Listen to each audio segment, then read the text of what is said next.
Wah, kalau gue bukan lagi gue terbang, gue bawa ke Jakarta, gue diemin di rumah gue sampai anaknya datang. Kalau gue, karena ini masalahnya udah anak ya, kalau anak jangan main-main.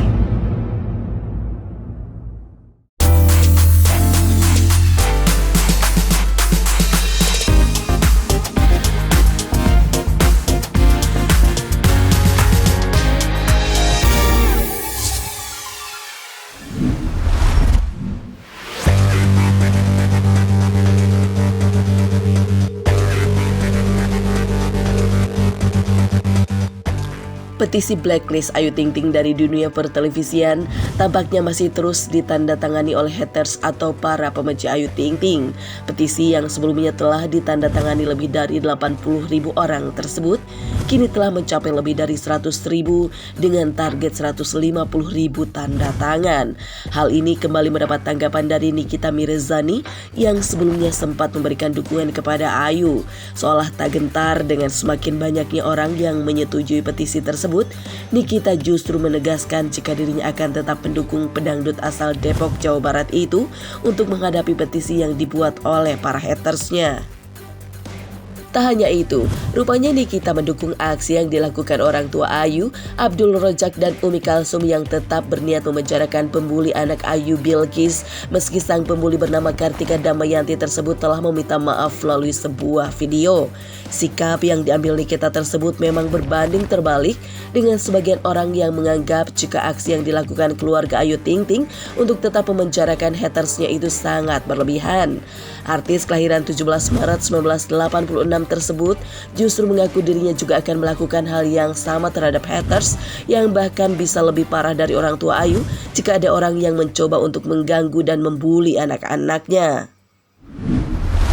Kalau gue dibilang pro, nggak pro-nya ya di tengah-tengah. Biar bagaimanapun walaupun gue tidak akrab-akrab banget sama Ayu Ting Ting, tapi kalian itu siapa sih bisa bikin petisi-petisi untuk artis tidak ada di TV atau enggak? Emang rugi keuntungan kalian tuh apa? Kalau bisa bikin kalian semua yang menandatangani petisi sampai Ayu tidak ada di TV, untungnya buat kalian apa? Kalian bisa jadi kaya, kalian bisa dapat banyak uang, kalian bisa dapat kedudukan. Enggak, yang jadi gembel tetap gembel, yang nggak punya pekerjaan tetap pengangguran. Jadi apa manfaatnya gitu? Nah, kenapa gue bisa belain Ayu Ting Ting? Karena kalau yang dibully dia seorang tanpa anaknya dibawa-bawa, gue akan dia. Tapi kalau udah masuk ke ranah anak, gue cari kemana aja. Nah, begitupun dengan terjadinya Ayu Ting Ting. Ayu Ting Ting ini kan kebanyakan yang dibully Bilqisnya. Sampai gue ada kok baca, dibilang Bilqis sudah nggak perawan, Bilqis sudah nggak begini. Kasian gitu loh. Cukup lah kalau lu benci sama ibunya, cukup benci ibunya. Anak itu tidak pernah memilih dilahirkan dari rahim siapa. Jadi jangan pernah bawa anak-anak di permasalahan orang dewasa. Itu aja. Kenapa gue sekarang akhirnya berdiri tegak untuk Ayu Ting Ting? Ya karena itu hatersnya kurang ajar. Untung itu hatersnya Ayu Ting Ting. Coba itu hatersnya gue. Kalau nggak gue pintes ke bapak-bapak ke emaknya gue hajar. Kalau gue begitu berarti emak sama bapaknya tidak bisa mendidik anaknya secara baik. Wah, kalau gue bukan lagi gue terbang, gue bawa ke Jakarta, gue diemin di rumah gue sampai anaknya datang. Kalau gue, karena ini masalahnya udah anak ya. Kalau anak jangan main-main. Gitu. Jadi apa yang dilakukan ayah dan ibunya Ayu Ting Ting itu wajar, itu normal, itu kekecewaan seseorang orang tua yang sudah membesarkan anaknya, tapi ternyata digituin apalagi cucunya. Gitu. Jadi kan harus pintar lah jadi sebagai netizen.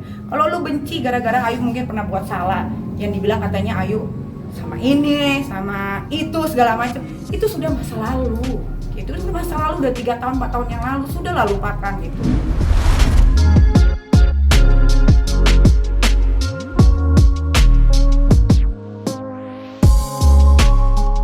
Meski sebelumnya sempat berujar tak ingin membuat sensasi lagi, namun rupanya Nikita masih harus dihadapkan pada kasus hukum yang kembali menjeratnya. Baru-baru ini, Nikita dilaporkan atas dugaan kasus pencemaran nama baik oleh seorang pria asal Demak, Jawa Tengah bernama Abdul Malik. Sempat menutupi kasusnya lantaran sengaja tak ingin membuat pemberitaan kembali ramai di media. Akhirnya Nikita mengaku lega karena pria tersebutlah yang membuka sendiri kasusnya. Bahkan, Nikita tak gentar untuk menghadapi Malik yang dinilainya hanya merupakan suruhan dari seseorang yang identitasnya telah ia ketahui sejak lama.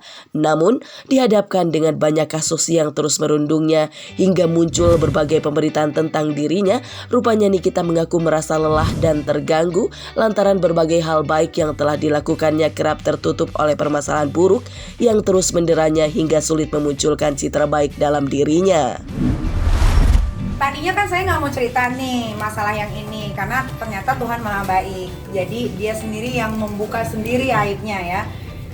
Dulu bulan Maret saya ulang tahun, di tanggal 18 saya dikirimin bunga papan besar banget yang mengatasnamakan seseorang yang sedang berkasus hukum. Padahal saya tidak pernah kenal orang tersebut, ya kan? Dikirimin. Saya masih diam, ya kan? Saya pikir ya udahlah, mungkin orang-orang iseng aja mau ngetes gitu kan kekuatan bagaimana. Udah sering berjalannya waktu, ada lagi teror-teror berikutnya yang saya dapatkan sendiri secara pribadi sampai ke area rumah saya, sampai ke manajer saya diintilin, diteror, sahabat-sahabat dekat saya pun diteror.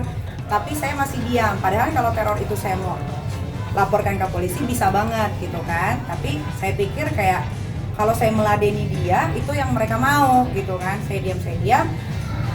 Jadi salah satu pekerja di rumah saya itu tahu betul orang ini yang melaporkan saya, yang di polisi Demak, tahu betul siapa ini orang. Saya DM, saya tanya, kapan kira-kira mau kirimin saya bunga lagi? Saya DM-nya untungnya masih pegang, belum saya hapus ya. Jadi saat saya menge-DM laki-laki tersebut, Instagramnya tidak dikunci. Kalau tidak dikunci kalian tahu artinya kan, berarti bisa dilihat halayak ramai. Setelah saya DM, saya bilang, kapan mau kirimin saya bunga lagi? Kalau bisa bunganya yang lebih besar, ya kan? Itu buat saya biasa aja. Saya DM terus gitu. Lain kali kalau kamu cuma mau minta uang, minta sama saya akan kasih lebih dari bos kamu yang nyuruh kamu ini, gitu kan? Tapi cuma dibaca, tiba-tiba dibales. Maksudnya dia belaga bego, gitu kan? Nah, setelah dia bales, kan saya lihat lagi dong Instagramnya ternyata udah dikunci dan isi foto-fotonya udah dihapus, tinggal 2 doang yang disisakan. Lah, kalau dia nggak salah kenapa dihapus? Kalau dia nggak salah kenapa di-lock? Gitu kan? Terus saya bilang, kamu mau saya laporin polisi atau kamu yang laporin saya polisi? Laporin deh cepetan gitu kan. Jadi saya nggak susah-susah untuk menjelaskan kronologis yang terjadi dalam hidup saya kurang lebih dari bulan Maret sampai sekarang gitu. Ternyata malah kalian duluan yang tahu ada surat laporan polisi Demak ya. Demak, saya nggak tahu apa-apa tuh. Pas saya lihat siapa sih pelapornya, oh Malik. Oh pas saya cek lagi, oh ini orangnya saya DM. Dia bilang katanya saya mengancam dia, padahal isi DM saya tidak ada pengancaman. Dia bilang katanya mencemarkan nama baik.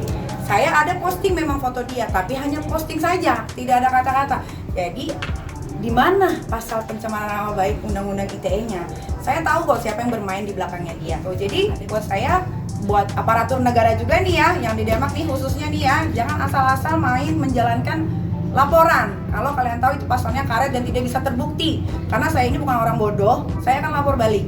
Gitu. Nah kebetulan juga saya sudah mengumpulkan saksi yang memang tahu sekali jelas. Sampai si saksinya 2 orang ini perempuan bilang, waktu pulang dari Padang Bu, si bekas majikan saya ini bilang, kamu tahu nggak, Nikita tuh baru saya kirimin bunga.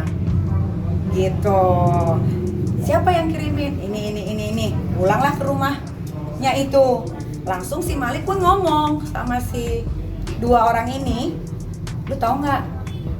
Ada postingan nggak dari Nikita Mirzani? Kalau dia posting bunga papan itu dari gua tahu.